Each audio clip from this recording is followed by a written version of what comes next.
નમસ્કાર, હું તો બોલીશમાં હું રોનક પટેલ આપનું સ્વાગત કરું છું. હું તો બોલીશના જે સતત 1562મો એપિસોડ 1562મા એપિસોડના 3 મુદ્દા છે. પહેલો મુદ્દો છે નેતાઓ નારાજ કેમ. ભાજપના નેતાઓ ભાજપના નેતાથી નારાજ છે, કોંગ્રેસના નેતા સ્થિતિથી નારાજ થઈને રાજીનામું આપ્યું, આપના એક ધારાસભ્યએ આપથી નારાજ થઈને રાજીનામું આપ્યું, તો બીજેપીના જ કેટલાક નેતાઓ બીજેપીના જ નેતાઓ વિરુદ્ધ ગંભીર આરોપ પણ લગાવે છે. એટલે મુદ્દો છે નેતાઓ નારાજ કેમ. બીજો મુદ્દો છે ડેન્ગ્યુ મેલેરિયાથી સાવધાન. જી હા, બીમારીની સિઝન શરૂ થઈ ચૂકી છે, કેવા પ્રકારની સાવધાની રાખવી જરૂરી છે, બીજો મુદ્દો છે. અને ત્રીજો મુદ્દો છે પુત્ર મોહની પરાકાષ્ઠા. એક બાપ પુત્ર મોહની અંદર કેવું કૃત્ય કરે છે અને એક પુત્રી પિતાને દૂર જતા જોઈને કેવી રડે છે. દીકરી બાપ માટે શું હોય છે, એ ત્રીજો મુદ્દો છે. પણ શરૂઆત કરું નેતાઓની નારાજગીના મુદ્દાથી.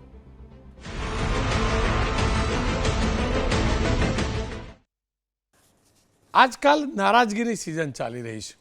છેલ્લા કેટલાક સમયથી આપ જોતા હશો કે નારાજગી ભારતીય જનતા પક્ષના નેતાઓની પોતાના જ પક્ષના નેતાઓની સાથે છે. ક્યાંક આપની અંદર પણ એવું જોવા મળ્યું, આમ આદમી પાર્ટીમાં પણ જોવા મળ્યું, એમના ધારાસભ્યએ રાજીનામું આપ્યું. તો ક્યાંક કોંગ્રેસના અધ્યક્ષ પણ નારાજ હતા અને એટલે પણ એ કોંગ્રેસના પ્રદર્શનથી નારાજ હતા, એટલે એમને રાજીનામું આપ્યું. તો એવું તો થઈ શું ગયું કે નેતાઓ પોતાના જ લોકોથી નારાજ છે. એક નાનો નેતા એટલે કે સ્થાનિક કક્ષાનો નેતા ધારાસભ્યથી નારાજ છે. કારણ શું? અને સૌથી વધુ એ નારાજગી બીજેપીમાં જોવા મળે છે. એક પછી એક કિસ્સા તમને રજૂ કરીશ. અને આ નારાજગી કયા પ્રકારની છે, ત્યાં સુધી કે હવે તો એ નેતાઓ પોતાના જ પક્ષના ધારાસભ્ય વિરુદ્ધ આરોપ પણ લગાવે છે ભ્રષ્ટાચારના. એક પછી એક કિસ્સા જોજો આપ. પહેલો કિસ્સો ભાવનગરનો છે. ભાવનગરના વલ્લભીપુરમાં પૂર્વ જિલ્લા ભાજપ પ્રમુખ અને ધારાસભ્ય બંને સામે સામે આવી ગયા. જોજો, જિલ્લા ભાજપના પૂર્વ પ્રમુખ છે ભાવનગરના અને ધારાસભ્ય બંને સામે સામે આવી ગયા. 2 દિવસ પહેલાં જિલ્લા ભાજપ પ્રમુખ મુકેશ લંગાડિયાની અધ્યક્ષતામાં લીમડા ગામે સરપંચોનો સન્માન સમારોહ યોજાયો. જ્યાં નવનિયુક્ત સરપંચોને સંબોધતા મુકેશભાઈએ ધારાસભ્ય શંભુનાથ ટુંડિયા વિરુદ્ધ ગંભીર અને સનસનીખેજ આરોપ લગાવ્યા. પૂર્વ જિલ્લા ભાજપ પ્રમુખે જાહેર મંચ પરથી આરોપ લગાવ્યો કે ધારાસભ્યની આસપાસ ફરતા 4-5 લોકો ભ્રષ્ટાચાર કરે છે. એટલું જ નહીં, પૂર્વ જિલ્લા પ્રમુખે તો એ પણ આરોપ લગાવ્યો કે ભ્રષ્ટાચારીઓને ધારાસભ્ય છાવરે છે. આ કોણ કહે છે? ભાજપના જ પૂર્વ પ્રમુખ. અને કયા કાર્યક્રમમાં કહે છે? ભાજપના જ જિલ્લાના પૂર્વ પ્રમુખ. અને એમને સરપંચ સંમેલન યોજ્યું. નવા સન્માનિત સરપંચોને સન્માનિત કરવા માટે જિલ્લા કક્ષાએ સંમેલનો યોજાય છે. અહીંયા એમને સંમેલન યોજ્યું અને તેમાં ગંભીર આરોપ લગાવ્યા. ગંભીર આરોપ. અને આરોપ કોની ઉપર લગાવ્યા? બીજેપીના ધારાસભ્ય કોણ? તો શંભુનાથજી ટુંડિયા. એક ધર્મગુરુ પણ છે, દિગ્ગજ નેતા છે, ભારતીય જનતા પક્ષના દિગ્ગજ નેતા છે, સમાજના દિગ્ગજ નેતા છે. અને એમના જ પક્ષના જિલ્લાના પૂર્વ અધ્યક્ષે કેવા આરોપ લગાવ્યા ને એ જોઈ લો. 4-5 લોકો એ આદરણીય ધારાસભ્યની ફરતા ફરી રહ્યા છે. એ માત્ર ને માત્ર ભ્રષ્ટાચાર કરવાનું કામ કરે છે અને એને ધારાસભ્ય છાવરે પણ છે. વલભીપુર તાલુકાની કોલેજ બનાવવામાં આવી, મામલતદાર કચેરી બનાવવામાં આવી. અમારો નેશનલ હાઈવે છે એ વલભીપુરથી ગાંગળી સુધી, આ બાજુ વલભીપુરથી કેરિયા ઢાળ સુધી આ બધાનું કોન્ટ્રાક્ટરને દબાવીને માટીકામ લઈ અને એમાં પણ ભ્રષ્ટાચાર આદરવામાં આવ્યો. કોલેજના બિલ્ડિંગમાં પણ કોન્ટ્રાક્ટરને દબાવીને રોકડ રકમ લેવામાં આવી છે. સાથે ગેસની પાઇપલાઇન નીકળી, એમાં ખૂબ મોટો મસ્ત લગભગ અંદાજે 10 લાખ જેટલી રકમ લેવામાં આવી છે. મામલતદાર કચેરીમાં પણ બિલ્ડિંગ બન્યું, એમાં પણ પૈસા લેવામાં આવ્યા છે. આવા તો તમને હું વાત કરું તો અનેક પ્રકારના ભ્રષ્ટાચારો છે. કેટલા ભ્રષ્ટાચાર બીજેપીના શાસનમાં થયા. રાજ્ય સરકાર બીજેપીની, જિલ્લા પંચાયત બીજેપીની, તાલુકા પંચાયતો બીજેપીની, નગરપાલિકાઓ બીજેપીની, મહાનગરપાલિકા બીજેપીની, સાંસદ બીજેપીના, રાજ્યસભાના 99% સાંસદ બીજેપીના. તો થયો ભ્રષ્ટાચાર કેવી રીતે? અને બીજેપીના જ એક નેતા આરોપ લગાવે જિલ્લાના પૂર્વ અધ્યક્ષ છે અને આરોપ પાછા કોની ઉપર, તો પક્ષના જ ચિહ્ન પર જીતેલા દિગ્ગજ ધારાસભ્ય ઉપર, શંભુનાથજી ટુંડિયાજી, એમની ઉપર આરોપ કે એમના ઓળખીતાઓએ દુનિયાભરનો ભ્રષ્ટાચાર કર્યો ને એ એમને છાવરે છે. મને એટલે જ લાગ્યું કે આ નારાજગી છે, રાજનીતિ છે, કારણ છે શું કે પછી ભ્રષ્ટાચાર થયો છે. એટલે જ મેં શંભુનાથ ટુંડિયાજી સાથે વાત કરી છે ને પહેલાં એ જોઈ લઈએ. શંભુનાથજી જિલ્લા ભાજપના પૂર્વ અધ્યક્ષ તમારી ઉપર ગંભીર આરોપ લગાવી રહ્યા છે ભ્રષ્ટાચાર જેવા મામલાને, સચ્ચાઈ છે શું? એમાં સચ્ચાઈમાં આપની સાથે તો મન ખોલીને હું વાત કરી શકું છું. સચ્ચાઈ એવી છે કે આ વિસ્તારની અંદર હું ગઢડા, ઉમરાળા અને વલભીપુર એ 3 તાલુકામાં હું 2 જિલ્લામાં વિભાજિત છું. 2 વલભીપુર, ઉમરાળા ભાવનગર જિલ્લાનું છે અને બોટાદ જિલ્લાનું છે ગઢડા તાલુકો. હવે રાષ્ટ્રીય મહામંત્રી તરીકે મહિનામાં 20 દિવસ પ્રવાસમાં હોઉં છું. 10 દિવસ મહિનાના મળે એમાં દર અઠવાડિયે 2-3 દિવસ વિસ્તારમાં કાઢતો હોઉં છું. અને આ જે ભાઈએ મારા પર આક્ષેપ કર્યા છે એની સચ્ચાઈ જો આપને કહું તો એ તદ્દન પાયા વિહોણી વાત છે, બિલકુલ હંબક ઊભી કરેલી વાત છે. અને આપના માધ્યમથી હું એમને કહું છું આગ્રહપૂર્વક કે એમણે આ બધી બાબતોના આધાર પુરાવાઓ લોકો વચ્ચે રાખવા જોઈએ, એમની પાસે સચ્ચાઈ હોય તો. શંભુનાથજી, કોંગ્રેસ હોય કે અન્ય કોઈ વિપક્ષનો નેતા આ પ્રકારના આરોપ લગાવે તો માની શકાય કે એની રાજકીય કંઈક દ્વેષભાવ હોય, પણ આ વ્યક્તિ તો તમારા જ પક્ષના પૂર્વ નેતા છે, જિલ્લાના પૂર્વ અધ્યક્ષ છે. શું કારણ હોઈ શકે? તમારી સાથે એમને કોઈ દ્વેષભાવ છે, કોઈ રાજકીય ક્લેશ છે? કારણ શું હોઈ શકે કે તમારા જ પક્ષના નેતા તમારી પર આ પ્રકારના આરોપ લગાવે છે, તમારા સમર્થકો, તમારા નજીકના લોકો ભ્રષ્ટાચાર કરે છે એવા આરોપ લગાવે છે? કારણ શું હોઈ શકે? મારા માટે એવું નથી. એમણે મને હજી તો લગભગ એમના દીકરાની સગાઈ થઈ ત્યારે એ સગાઈ વખતે એમણે પેલું શ્રીફળ ને નાળિયેર દીકરાનું મારા હાથે અપાયું હતું. પૂજ્ય સંત તરીકે બોલાવીને સામયું કરીને સરસ રીતે મને ત્યાં બોલાવ્યો હતો. પણ આ એ સગપણ પછી આ છેલ્લા 4-6 મહિનામાં એમને શું થયું, નવા અધ્યક્ષની નિમણૂક થઈ દિગ્વિજયસિંહ ગોહિલની, અને પછી એમના તેવર બદલાયા છે. અને એ તો એમના મનમાં શું ભાવ પડ્યા છે તો એમને જ પૂછવા જોઈએ, હું એ કહી શકું એમ નથી. પણ ક્યાંક ને ક્યાંક એમના કર્મોના કારણે, કારણ કે હું 22માં ચૂંટાઈને આવ્યો ત્યારે પછી 3 કે 4 મહિના પછી એમને જિલ્લા અધ્યક્ષમાંથી પદભારમાંથી અધવચ્ચેથી એમને મુક્ત કરવામાં આવ્યા હતા. એ આખા રાજ્યને ખબર છે. ભાવનગર જિલ્લાના પ્રમુખની અડધી ટર્મે બદલી કરી અને એમને પદભારમાંથી મુક્તિ આપવામાં આવી. અને ત્યાર પછી આરસી મકવાણા મહુવાવાળા એ જિલ્લાના અધ્યક્ષ બન્યા. અને પછી અત્યારે નવા અધ્યક્ષ તરીકેની નિમણૂક દિગ્વિજયસિંહ ગોહિલની થઈ. કદાચ મે બી પોસિબલ ક્યાંક ને ક્યાંક એમની લાગણી મુકેશભાઈની દુભાઈ હોય તો એવું બની શકે. મારો તો અંદાજ છે ખાલી, બીજું તો હું શું કહી શકું એમાં.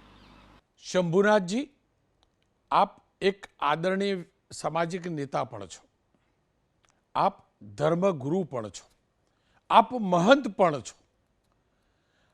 આ પ્રકારના વ્યક્તિત્વો પર આ પ્રકારના ગંભીર આરોપ લગાવે પોતાના પક્ષના એક વ્યક્તિ, મારે એટલે જ સમજવું છે, વિસ્તારથી સમજવું છે, કંઈક તો હશે ને કે જેના કારણે તમારા પક્ષનો આ પૂર્વ નેતા આ પ્રકારે જાહેરમાં ગંભીર આરોપ લગાવે છે.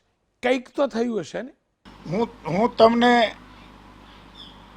તમને એમ કહું છું કે હું બાલ્યકાળથી શિક્ષિત રહ્યો છું, પ્રથમ વર્ષ શિક્ષિત છું અને રાષ્ટ્રના માટે સમર્પિત ભાવથી કામ કરવાવાળો છું. ધર્મનું માધ્યમ હોય, સમાજનું માધ્યમ હોય કે રાજનીતિનું માધ્યમ હોય, પરંતુ ક્યાંક ને ક્યાંક ત્યાં એમના લોકલ દાયરાઓના કારણે કેટલાક લોકો એમના કયામાં રહેતા હશે, નહીં રહેતા હોય, અથવા તો એવા બધા વિષયો આવ્યા હશે જેના કારણે એમણે ચોક્કસ અમુક લોકોને ટાર્ગેટ કર્યા છે અને ટાર્ગેટ કરી અને મારા નામને એમના ઉપર આ ફાયરિંગ કરી રહ્યા છે. હા, તો આનો અર્થ તો એ જ થાય, બીજો મને તો એ સમજાતું નથી.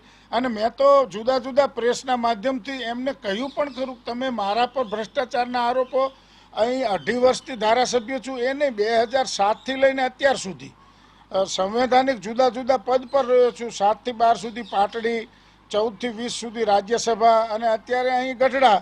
તો 2007થી જાહેર જીવન જીવું છું. પાર્ટીના જુદા જુદા સંગઠનના પદો ઉપર મેં મારી જવાબદારી વહન કરી છે.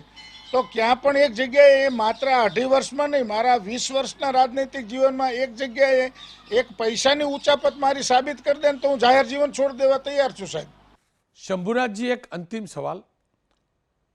તમે જે પક્ષ સાથે જોડાયેલા છો તે ભારતીય જનતા પક્ષ, અને તમારી ઉપર જે આરોપ લગાવે છે તે પણ ભારતીય જનતા પક્ષના પૂર્વ અધ્યક્ષ છે જિલ્લાના. તમારો આ પક્ષ શિસ્તમાં માનવાવાળો પક્ષ છે, છતાં પણ જાહેરમાં આ પ્રકારે ગતિવિધિ થતી હોય, તમે પક્ષના નેતા છો, જનપ્રતિનિધિ છો, છતાં પણ જાહેરમાં આ પ્રકારના આરોપ લાગે છે, તો પછી શિસ્તની વાત રહી ક્યાં? તમને લાગે છે કે પક્ષની શિસ્તનો આ ભંગ છે? બિલકુલ, પાર્ટીના જે લીડરો છે એમની પાસે આ પ્રકારની અપેક્ષા બિલકુલ ના હોય, અને એ વ્યાજબી પણ નથી. હું આપના માધ્યમથી કહીશ બધાને કે પાર્ટીના માધ્યમથી જે માણસને જે જવાબદારી મળી છે, પાર્ટીના માધ્યમથી જે માણસને પદમાંથી મુક્તિ મળી અને અન્ય જવાબદારીમાં શિફ્ટિંગ કરવાના વિષયોમાં પાર્ટી અથવા સંગઠનના લોકો વિચારતા હોય તો એનો સહજ સ્વીકાર કરી અને મળેલા કામની ઉપર શ્રદ્ધા અને વિશ્વાસ રાખી અને વ્યક્તિએ પોતાની નિષ્ઠા રાષ્ટ્રીય જીવનની અંદર રાષ્ટ્રીય સ્વાહા કરી અને કામ કરતા રહેવું જોઈએ. આવા આક્ષેપબાજી કરવાથી કશું મળવાનું નથી, અને આ ખોટી પદ્ધતિ છે, યોગ્ય જગ્યા નથી, યોગ્ય પદ્ધતિ નથી. એમણે યોગ્ય પદ્ધતિ ડેવલપ કરી અને યોગ્ય પદ્ધતિના માધ્યમથી જ આ કામ કરવું જોઈએ, અને પક્ષના વરિષ્ઠોની સાથે એ પ્રકારે એમણે એવા માધ્યમથી વાત કરવી જોઈએ. આ માધ્યમ યોગ્ય નથી એમણે જે કર્યું એ. ધારાસભ્યએ એમનો વ્યૂ સ્પષ્ટ કર્યો. શંભુનાથજીએ પોતાના જ પક્ષના જિલ્લાના પૂર્વ પ્રમુખે લગાવેલા આરોપને ખારીજ કર્યા છે. હવે ભારતીય જનતા પક્ષનો વિષય છે, એમનો આંતરિક વિષય છે, આને શિસ્તભંગ ગણાય કે ન ગણાય, અને સરકારનો વિષય છે કે સરકાર જે પક્ષ લીડ કરી રહી છે એ પક્ષના પૂર્વ જિલ્લા પ્રમુખ આરોપ લગાવે છે એક ધારાસભ્ય ઉપર, એમના નજીકના લોકો ઉપર ભ્રષ્ટાચારના. એ ખરેખર ભ્રષ્ટાચાર થયો છે કે નહીં?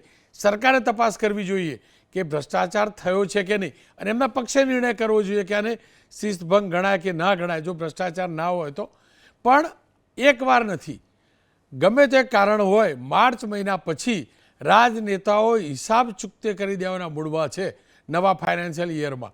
એક પછી એક કિસ્સા તમને બતાવું. ભાવનગરનો જ બીજો કિસ્સો, વલ્લભીપુરનો.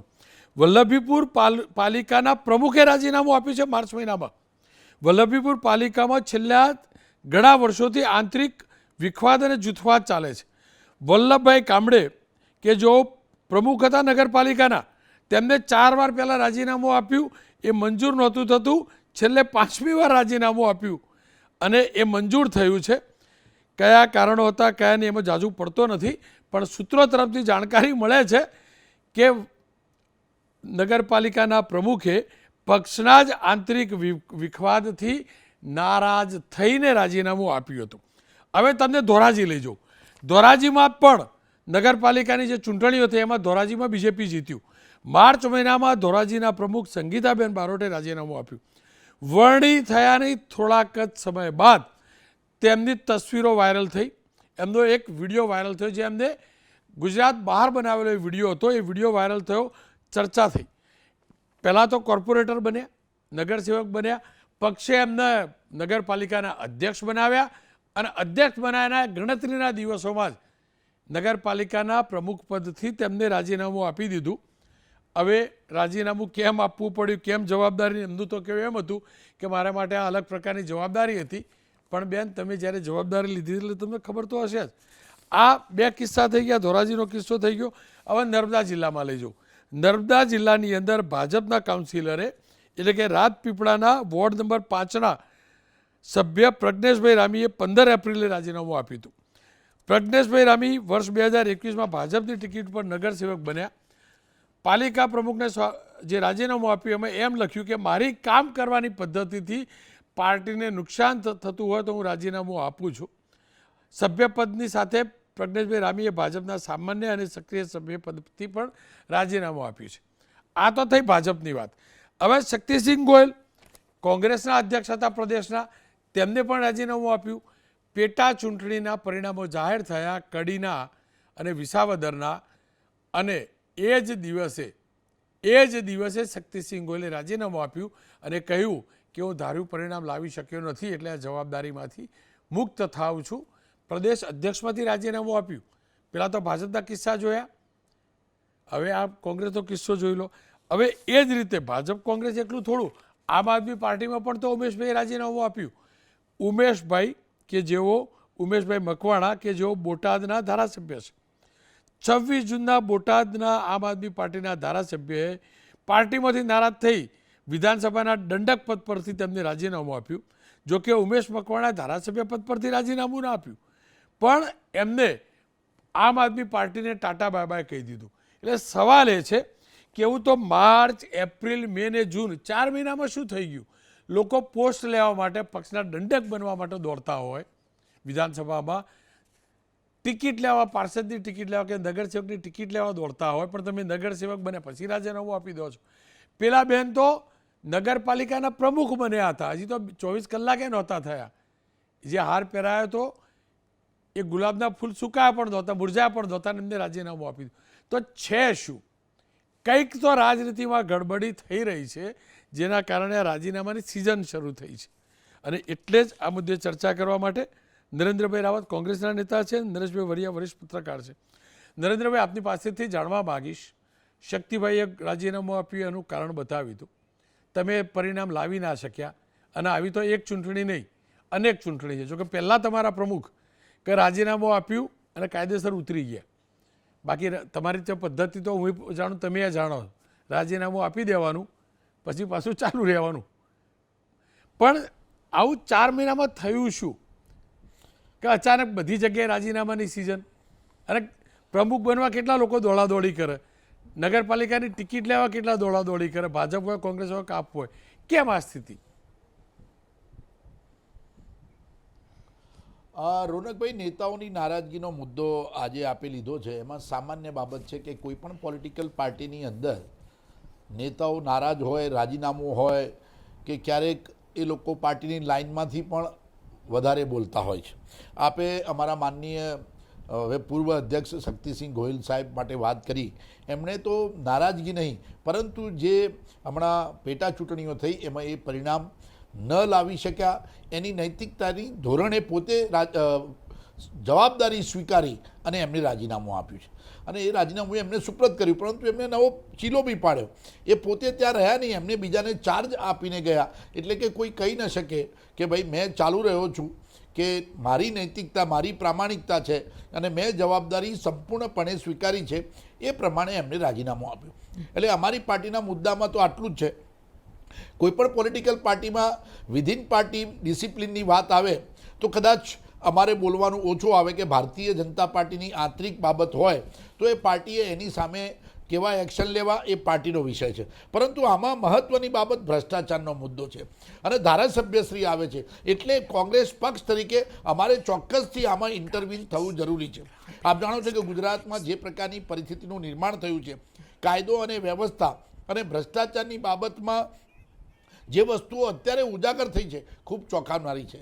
હું ચોક્કસથી કહી શકું કે કોઈ પણ ફિલ્ડની અંદર ભ્રષ્ટાચાર એટલી હદે વ્યાપ્યો છે અને બેફામ ભ્રષ્ટાચાર થઈ રહ્યો છે, જેના કારણે ગુજરાતની પ્રજા ખૂબ મુશ્કેલીમાં છે. વાસ્તવિકતા છે. અત્યારે તમે જે વાત કરી કે ગઢડાના ધારાસભ્ય, સંત, મહંત અને ધર્મગુરુ શ્રી એમની સામે જે એમના જ પૂર્વ પ્રમુખે જે આક્ષેપ કર્યા છે એ પાર્ટીના સભ્ય તરીકે ન ગણી એક ધારાસભ્ય ઉપર એમણે સ્પષ્ટ આક્ષેપ કર્યા છે. અને કોઈ એક વ્યક્તિમાં ખાલી એટલું નથી કહ્યું કે તમે ભ્રષ્ટાચાર કરો છો, તમે ભ્રષ્ટાચારી છો, એવા આક્ષેપો તો થઈ શકે, પરંતુ એમને તો વિગતવાર ઉલ્લેખ કર્યો છે અને સાથે સાથે લડતની પણ વાત કરી છે એમણે કીધું કે સુજલામ સુફલામમાં આટલો ભ્રષ્ટાચાર કર્યો છે, કોઈ પણ જગ્યાએ તળાવો નથી બનાવ્યા, કોઈ પણ જગ્યાએ બિલો બનાવીને લઈ લીધું છે, એમના મળતિયાઓ ધંધો કરે છે, બિલ્ડિંગો, રોડ, રસ્તા, આ બધામાં. એટલે એમને તો બહુ વાત અલગ કરી છે. એ ટીવી સામે બોલ્યા છે, ઓફ ધ રેકોર્ડ પણ ખૂબ બોલ્યા છે. એટલે ધારાસભ્ય શ્રી સંત છે, મહાત્મા છે અને પોતે સમાજની શ્રેષ્ઠી છે, પરંતુ એક ધારાસભ્ય તરીકે જો આક્ષેપ થતા હોય અને એ પોતે વિધિન પાર્ટી એવું કહેતા હોય કે પાર્ટીમાં નારાજ છે એના કારણે આપતા હોય, તો આ હું માનવા તૈયાર નથી. અને આમાં રોલ સીધો સરકારનો આવે છે. અમે કોંગ્રેસ પક્ષ તરીકે ધારાસભ્યશ્રીને પણ વિનંતી કરીએ છીએ અને સરકારને બી કરીએ છીએ કે દૂધનું દૂધ થાય, તમારે આમાં તપાસ તાત્કાલિક મૂકવી જોઈએ અને આમાં તપાસ કરી દોષિત હોય તો એ ખુલ્લું પડી જાય. પરંતુ એને ખાલી પાર્ટીની નારાજગી કે એમને પોસ્ટ નથી મળી તો આ પ્રકારના આક્ષેપ કરવા એ ચાલી ન શકે. અને આમાં સીધો સરકાર પર આક્ષેપ છે. ભારતીય જનતા પાર્ટીના નેતાઓ પોતે જ આક્ષેપ પોતાના ધારાસભ્ય પર કરતા હોય તો ચોક્કસથી સરકારે ગંભીરતાથી લેવું પડે. કોંગ્રેસ પક્ષ તો જ્યારે પણ અમે ભ્રષ્ટાચારની વાત કરીએ તો કે પક્ષનું કામ છે, એ લોકો આક્ષેપ જ ખાલી કરે છે. આપ જાણો છો કે કેટલી હદે ગુજરાત રાજ્યની અંદર આપણે દરરોજ ટીવી માધ્યમો, સમાચાર પત્રો અને સમાજની અંદર એટલા મોટા દાખલા છે કે સરકાર મોટી મોટી વાતો કરે છે, ગુજરાત મોડેલની વાતો કરતી હોય કે ગુજરાત બહુ સમૃદ્ધ રાજ્ય હોય. તમે રોડ રસ્તાઓમાં ભ્રષ્ટાચારની વાત કરી, કલ્પના દૂર થઈ ગઈ. બીજા રાજ્યોમાં જઈને તમે જુઓ તો ખરી કે રોડોની પરિસ્થિતિ કેટલી સારી છે. કોઈ પણ જગ્યાએ સારી પરિસ્થિતિ નથી, એ વાસ્તવિકતા છે. ગુજરાતમાં ગુજરાત મોડેલની વાત કરીને વાસ્તવિકતા આપણે ભૂલી ગયા છે. ગુજરાતીઓ પણ ભૂલી ગયા છે. 35 વર્ષના શાસનની અંદર અત્યારે આપણે અમારા વડોદરાની જે કરુણ ઘટના છે મુજપુર પાદરાના બ્રિજની, અત્યારે સમગ્ર ગુજરાતના તમે બ્રિજ અને બંધ કરવા નીકળ્યા છો, તો તમે 35 વર્ષમાં કર્યું કેટલું મેન્ટેનન્સ કર્યું? એટલે ભ્રષ્ટાચારની બાબતમાં તમે કહ્યું કે નેતાઓમાં નારાજગી, પરંતુ અહીંયા ચોક્કસથી જો ભ્રષ્ટાચારનો આક્ષેપ થતો હોય તો એ સંપૂર્ણ રીતે એની તપાસ થવી જોઈએ. અમે એની માંગણી કરીએ છીએ. આપ જોડાયેલા રહેજો નરેશભાઈ સાથે. નરેશભાઈ, આપ શું માનો છો? આ પ્રકારની નારાજગીના કિસ્સા કોંગ્રેસમાં એવા જાજા આવ્યા નથી, કારણ કંઈક બચ્યું હોય તો નારાજગી હોય. આપની અંદર તો 4-5 ધારાસભ્ય હતા, એમાંથી એક ધારાસભ્યએ પક્ષ છોડ્યો, સાઈડમાં જતા રહ્યા મકવાણાજી. ભાજપના 4-5 કિસ્સા સામે આવ્યા અને કેટલાક કિસ્સા આપણી જોડે પણ તમારી જોડે પણ આવતા હશે. કારણ છે શું? પરિવાર મોટો થયો એટલે ખખડવા લાગ્યો કે પરિવારની અંદર પેલા દૂધમાં સાકરની જેમ સાકર નાખવાની જગ્યાએ મેળવણ નખાઈ ગયું એટલે આ દૂધ ફાટી રહ્યું છે? કારણ શું?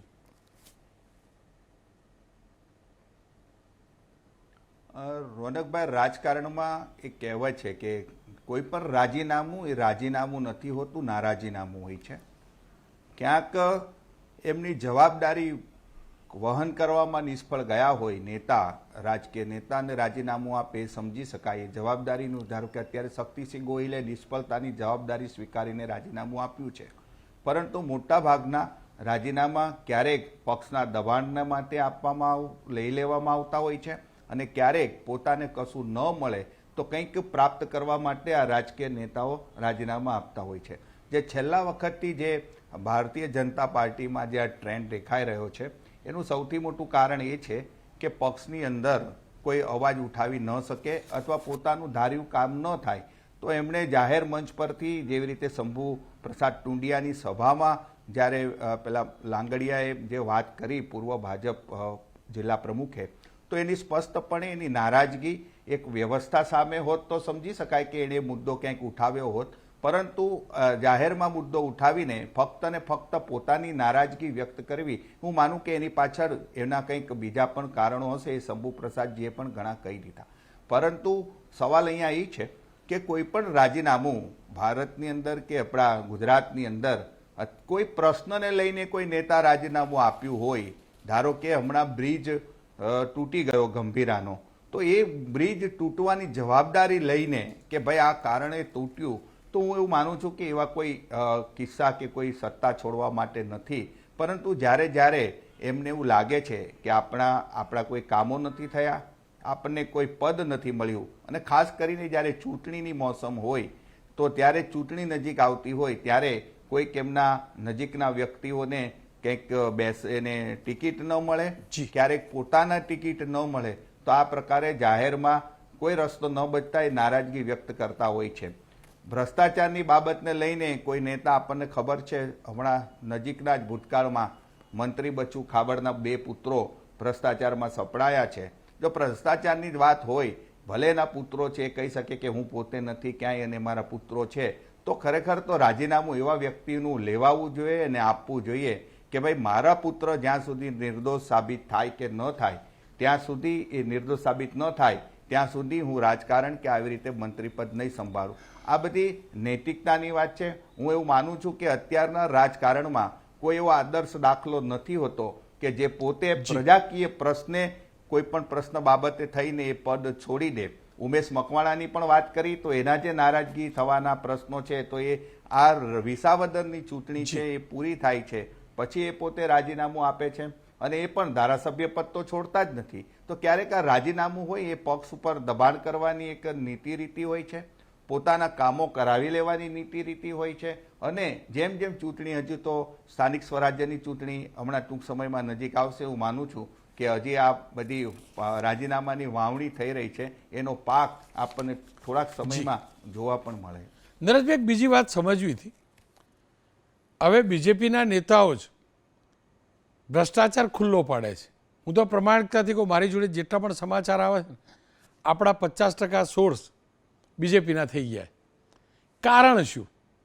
આ નેતાઓમાં આપણને જે સમાચાર આપે છે એમને પ્રમાણિકતા, દિલથી પ્રમાણિકતા થવા લાગ્યું મારો ગુજરાતમાં ખરાબ થઈ રહ્યું, ભલે આપણો હોય, જાહેર કરવો જોઈએ એટલે આપણી જોડે આવતા હશે કે પછી ભાગ બટાઈમાં લોચા પડે એટલે જાહેર કરતા હશે?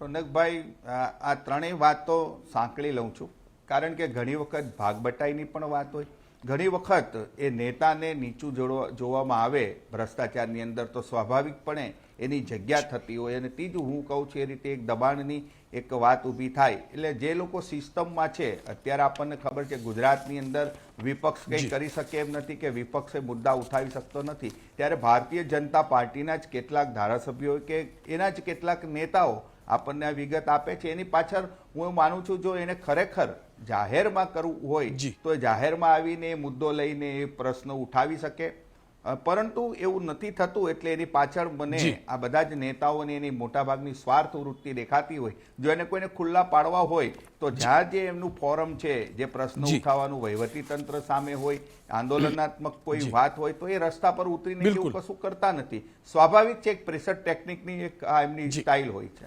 નરેન્દ્રભાઈ, અંતિમ સવાલ. જો અમે ભાજપવાળી તો વાત કરી કે અમારી જોડે ભાજપવાળા જ લઈને આવે, પણ તમને સાચું કહું તો અનેક ભાજપવાળા એવું પણ કહે કે આ કોંગ્રેસવાળા ત્યાં મળી ગયા છે ને મારા વિસ્તારમાં એટલે અમારો નેતા ભ્રષ્ટાચાર કરે. તમારા કોંગ્રેસવાળા બી આની ગોઠવણ કરે, આની અંદર બી ઈલુમાં તમારા કોંગ્રેસવાળા. અને આ હકીકત છે, તમને કહું, તમારે માનવું કે નહીં માનશો મને ખબર નથી, પણ પૂછવાની ફરજ છે.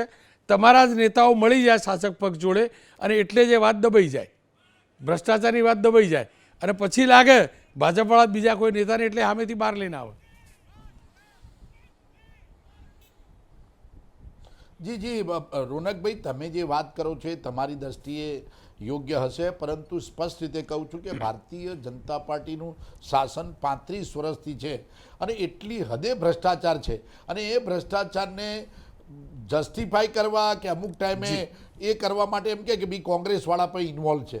કારણ કે વાસ્તવિકતા એ છે કે તળિયેથી નળિયે, નળિયેથી તળિયે સુધી એટલી હદે ભ્રષ્ટાચાર વ્યાપક બન્યો છે અને સરકાર મુખ્ય છે એ પોતાના કાર્યક્રમો સિવાય બીજામાં કોઈમાં ધ્યાન જ નથી આપતી. આપને આ સ્પષ્ટ ઉદાહરણ આપવા જેવું છે. મેં આ બ્રિજનું ઉદાહરણ કેમ તમને કહેવું પડશે, તમે 35 વર્ષે જાગ્યા કે હવે તમે તમારા બ્રિજ બધા વીક થઈ ગયા. એક જ દિવસની અંદર એવી તો કેવી તપાસ થઈ કે ગુજરાત રાજ્યમાં અસંખ્ય બ્રિજ, અસંખ્ય પુલ તમારે બંધ કરવા પડ્યા. હવે બંધ કરવાથી પ્રજાને પડતી હાલાકી. એટલે કે આ ભ્રષ્ટાચાર છે એ સ્પષ્ટ છે, તંત્ર નબળું છે એ સ્પષ્ટ છે. કોંગ્રેસ પક્ષને નામ આપવાથી બદનામ કરવા સિવાય બીજો વિકલ્પ નથી, કારણ કે એટલી હદે આ લોકો તમે ભાજપા જાહેરમાં નથી કહેતા. નરેન્દ્રભાઈ, મારો મુદ્દો ડાયવર્ટ થઈ રહ્યો છે. મારો મુદ્દો એ છે, મારો સવાલ એ હતો કે અનેક વાતો હવે બીજેપીમાંથી મીડિયા સુધી પહોંચે છે જે પહેલાં તમારા લોકો થકી પહોંચતી હતી. તમારા લોકો ચૂપ થઈ ગયા. અમે પૂછીએ ને કે પેલો વિપક્ષવાળો શું કરે કે નાના સાહેબ તો કશું નહીં મળી ગયેલો. મારો સવાલ એ હતો. રોનકભાઈ, ઓફ ધ રેકોર્ડ તો કોઈ પણ પત્રકાર હોય કે તમારા જેવા વ્યક્તિ હોય એની સાથે લોકો ખુલ્લા દિલે ચર્ચા કરતા હશો. સમાજમાં થતો ભ્રષ્ટાચારની વાસ્તવિકતા આપના મોડે થતી હશે. જી. ભારતીય જનતા પાર્ટી સત્તામાં છે, આવા ખુલ્લેઆમ થોડા વ્યક્તિઓ બહાર આવ્યા અને ધારાસભ્ય સામે જી. બોલવા માંડ્યા એટલે કે એમની પોલ ખુલી, જી. તો તમારી સામે તો કહેતા જ હશે, આનાથી વિશેષ કહેતા હશે. બિલકુલ. પરંતુ ભ્રષ્ટાચાર ખૂબ મોટા જી. પાયે છે જી. અને હવે ધારાસભ્ય લેવલ સુધી પાર્ટીના માણસો જી. બોલવા માંડ્યા છે. એ નરેન્દ્રભાઈ, નેતાઓની જી. નારાજગી નહીં, હવે તો એમની વિરુદ્ધમાં પુરાવાઓ જી. રજૂ કરવા તૈયાર છે. નરેન્દ્રભાઈ, એટલે આ બાબત હવે લોકોના ધ્યાનમાં જી. આવી છે. સરકારે આની જી, બાબતમાં નરેન્દ્રભાઈ. તપાસ કરવી જોઈએ. નરેન્દ્રભાઈ, આપનો ખૂબ ખૂબ આભાર. પણ દર્દ એ વાતનું છે કે બીજેપીના નેતાઓ જે પણ કારણ હોય એ બોલતા થઈ ગયા. હું ફરીથી કહું છું, બોલતા થઈ ગયા. પણ દુઃખની વાત એ છે કે તમારા પક્ષના એટલે કે કોંગ્રેસના નેતાઓ જે બોલતા હતા ને મૌન થવા લાગ્યા. ભ્રષ્ટાચાર તો યથાવત જ છે. વાત સમજો મારે કહેવાનું નરેન્દ્રભાઈ, તમે તો વર્ષોથી રાજનીતિમાં છો. તમારા લોકો મૌન થવા લાગ્યા ને એ ખોટી વસ્તુ, એ ખોટી. વિપક્ષ મૌન થઈ જાય એ બહુ ખરાબ વસ્તુ ને લોકશાહી માટે ઘાતક છે. ખેર, નાગરિકે પણ મૌન ન થવું જોઈએ. નાગરિક ધર્મ નિભાવવો જોઈએ, ભ્રષ્ટાચાર સામે લડવું જોઈએ. હું તો બોલીશમાં હવે વાત અન્ય એક મુદ્દાની, અને મુદ્દો છે વધતી જતી બીમારીને લઈને.